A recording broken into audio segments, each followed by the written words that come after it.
ফুলেরা ঘ্রাণ ছড়ালো, ওরে ওরে কুহুসুরে পাখিরা গান শোনালো। চমৎকার একটি গান, তাই না? বৈশাখের সঙ্গে একদম মিলে যাওয়ার মতো।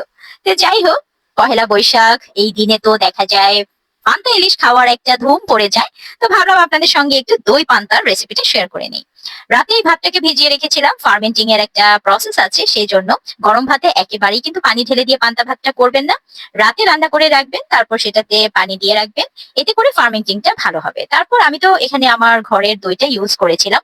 আপনারা চাইলে কিন্তু কেনা দইটাও এখানে ইউজ করতে পারেন, কোনো প্রবলেম নেই। তারপরে ফোড়নে আমি যেটা করেছি, একটু বাদাম, জিরে, সর্ষে, শুকনো মরিচ এগুলো দিয়ে একটা ফোড়ন রেডি করে নিয়েছি। সব একত্রে মিশিয়ে নেবেন, পরিমাণ মতো অল্প একটু লবণ দিয়ে দিবেন। হেভি টেস্টি, জাস্ট একবার খেয়ে দেখবেন।